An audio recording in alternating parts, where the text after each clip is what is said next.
Hi friends, today I would like to speak to you about unconditional love. Robert and Sheila were a really great couple. They seemed to be made for each other and they had everything going for one another. In fact, they had waited for 5 years to get married and thought that they were going to live happily forever.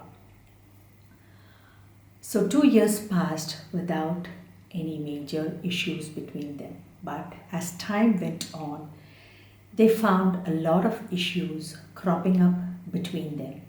And when at one point of time they had thought that it was impossible to live without one another, now they thought that it was almost impossible to live with one another.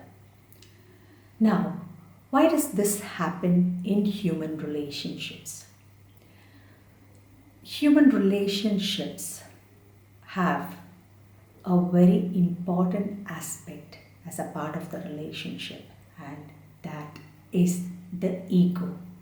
So, Robert was able to love Sheila only when she listened to him, and Sheila was able to love Robert only when he listened to her.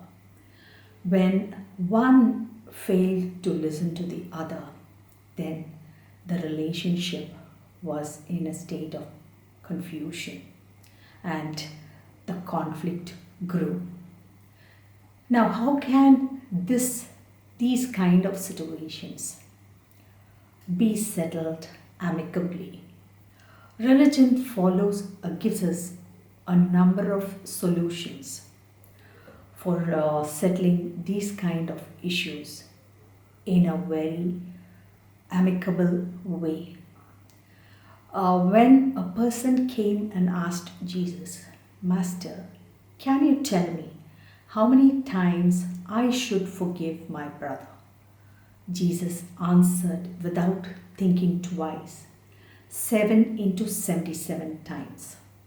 Now, 7 into 77 times does not mean the exact number of 7 multiplied into 77, but it means an infinite number of times. So anybody would have to forgive his brother or sister an infinite number of times was Jesus' answer. The same way, when a person came and asked Jesus, how can I please God? Jesus said, if you have any conflict which has to be resolved with any of your brothers and sisters, you must first resolve that conflict and then you should come to the church to please God. So the answer is basically very simple.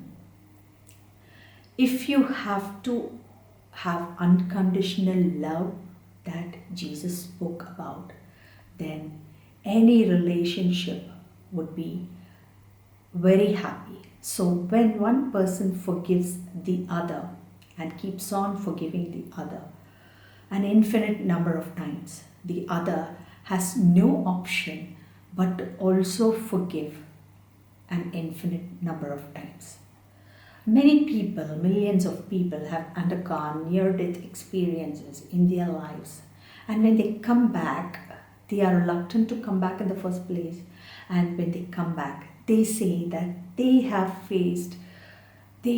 experienced the most blissful, unconditional love in heaven. And that is exactly the reason why they do not want to come back to earth.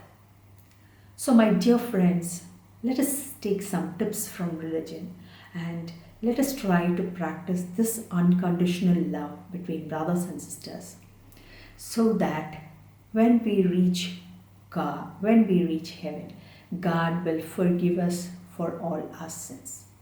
Thank you.